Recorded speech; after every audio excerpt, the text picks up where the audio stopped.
donc qui est vendu, au fonds de titrisation.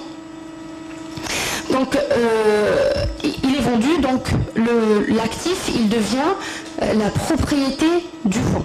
Donc l'actif il est transféré, qui devient propriété du fonds. On a vu tout à l'heure que fiscalement c'est tout à fait neutre. Maintenant, si c'est des loyers qui génèrent si c'est des actifs qui génèrent des loyers, ces loyers vont servir à la rémunération des investisseurs. Si ces actifs ne génèrent pas de loyer, on crée ce loyer. Ça veut dire quoi? Ça veut dire que le fonds, il reloue l'actif à l'originateur ou à l'État. Donc il le reloue, donc il crée un loyer, et ce loyer est égal, presque égal, donc à la rémunération qui est demandée par les sukuk holders. Bien sûr, l'originateur ou l'État continue à gérer l'actif, donc comme s'il était dans son bilan.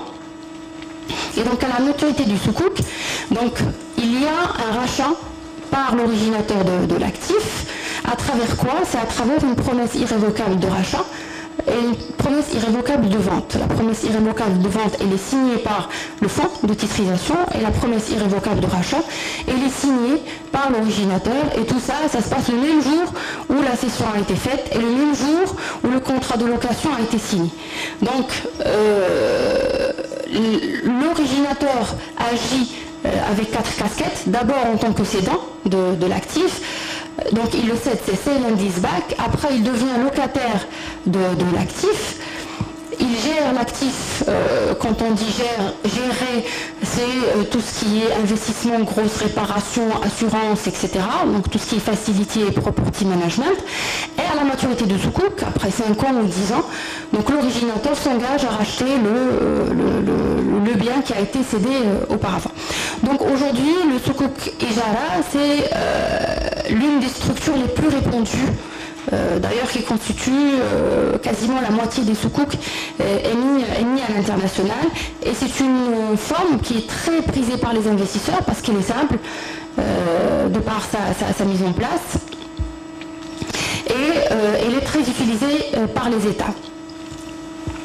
Très utilisée par les États, et ne risque pas de créer de la polémique au niveau de la Wi-Fi, parce que tout à l'heure on a vu un peu les 10 commandements de la Wi-Fi, et on parlait de garantie du prix de rachat à terme de l'actif. Et donc sukuk ijara, il se trouve que c'est la seule structure de sukuk où on est autorisé à fixer dès le départ, à la cession du bien, la valeur avec laquelle il va revenir à l'originateur. Donc le bilan de l'opération, il est très clair pour l'originateur. Quand ils vont à 1000, on émet des sukuk à 1000, on paie un loyer qui est de X%, et on rachète à 1000 à la fin pour rémunérer pour payer le capital pour les sukuk holders. C'est un peu ça ce que j'explique dans la slide qui suit. Alors les sukuk al-wakala, donc on a vu l'État et toutes les entreprises qui ont des actifs déjà existants, ce qu'elles peuvent faire, donc à travers la structure du sukuk ijara. Pour le sukuk al-wakala, donc c'est un peu différent. C'est un peu différent, mais ça ressemble beaucoup à la titrisation des créances bancaires, en tout cas dans la titrisation conventionnelle. Alors qu'est-ce qu'on fait? Alors on commence d'abord par isoler le pool d'actifs qui doit être Sharia compliant, bien sûr, qui ne doit pas être composé à 100% de créances, mais à un certain niveau. Puis donc on peut avoir de l'ijara dedans, on doit avoir d'ailleurs de l'ijara dedans, ou des contrats donc avec un sous-jacent tangible. Donc le FPCT, donc il acquiert ce pool du portefeuille wakala. Et la banque, elle continue à gérer. Donc ça, c'est la structure idéale pour les banques participatives au Maroc. Et d'ailleurs, c'est très très utilisé par les banques, et ça remplace bien sûr les certificats de dépôt, les dettes subordonnées, etc. Donc la banque, elle continue à gérer les actifs wakala en tant que wakil du fonds. Et elle achète à maturité, comme on a vu sur le sukuk ijara, donc les actifs wakala. Et donc, que fait le fonds avec l'argent que la banque, on va dire, encaisse vis-à-vis des débiteurs, il achète d'autres créances. Donc en attendant la maturité des soukouks, et donc la banque elle rachète au CRD les actifs wakala qui ont été cités. Alors le sous-jacent, ça peut être murabaha, ijara, donc, et tout autre actif. Maintenant, c'est en fonction de la négociabilité.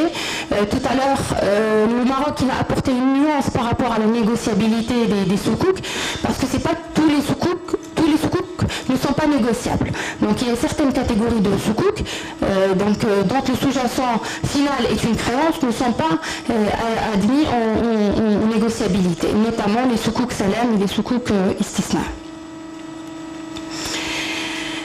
Alors qu'est-ce qu'on peut faire pour le financement de projets? Financement de projet, ça veut dire un actif qui n'existe pas encore. À la différence de soukouk l'ijara ou soukouk l'wakala où les actifs existent déjà dans le bilan de l'originateur, le soukouk istisna, l'actif n'existe pas encore. Donc c'est un projet.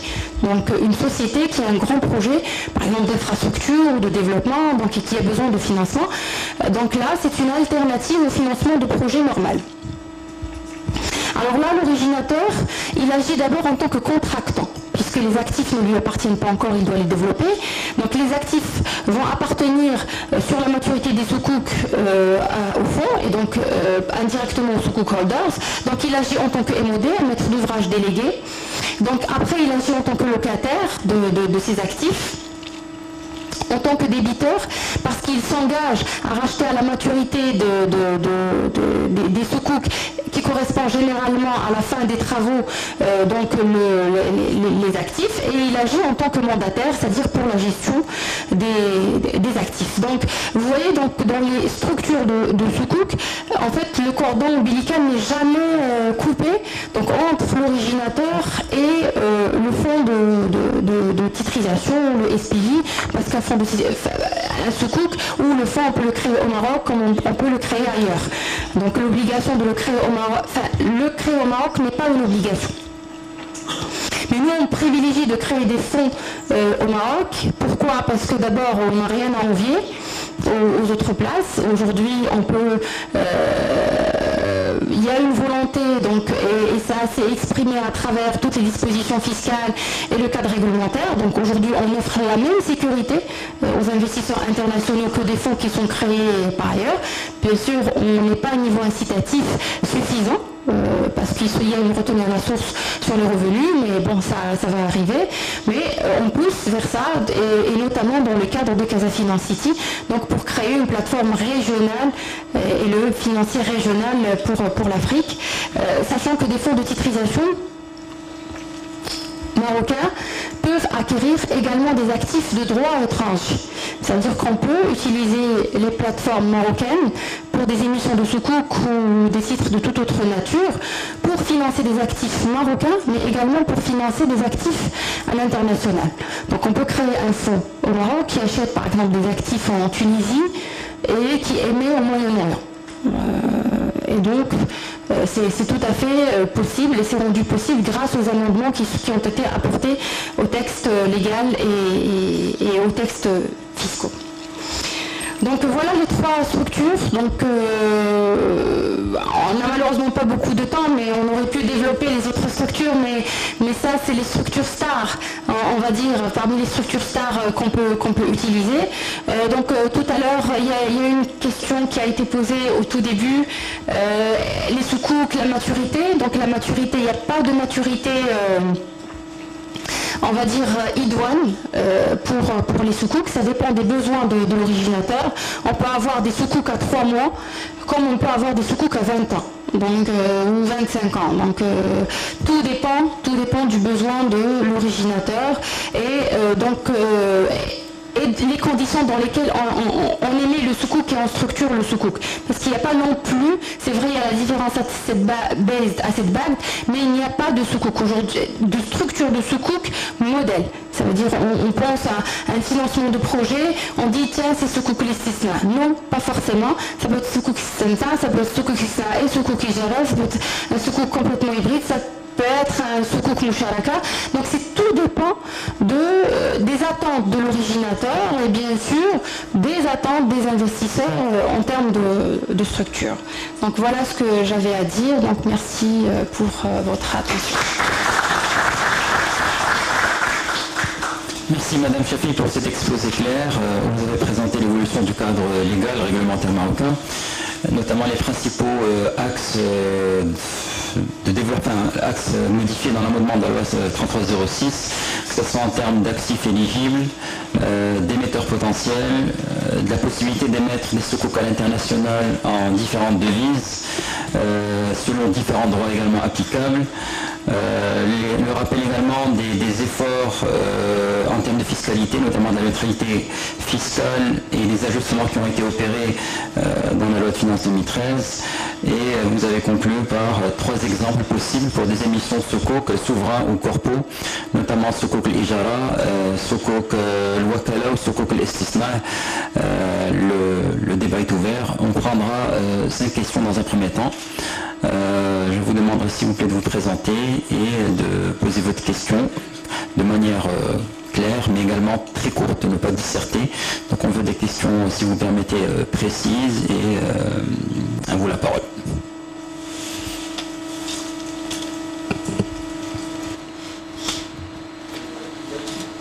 Micro, merci. C'est Anis Sayed de Chigel Franco. Est-ce qu'au niveau 23, pour les dettes éligibles de fonds propres, est-ce qu'il y a des sukuk qui peuvent être éligibles au niveau dispositif de 23 et même pour 22? Je n'ai pas l'information, c'est pour aussi me répondre pour l'ancien dispositif et pour le. Monsieur le directeur général de l'Offshore Bank and Insurance Institute, j'ai 2 questions. La première à M. Anes Fatel, c'est que comment détermine-t-on le droit de l'usufruit? D'accord? Pour Madame Chafi, pourquoi on n'a pas opté, c'est-à-dire la démarche de la mise en place des sukuk au Maroc, pourquoi on n'a pas opté de la même manière qu'en France? Par exemple, il faut préparer l'état Shrek et puis réfléchir les étapes pour donner de la valeur légitime du point de vue produit participatif, mais on a anticipé par préparer une loi et laisser après donc le volet chariatique pour qu'il joue après son rôle. Et merci. Merci. Troisième question.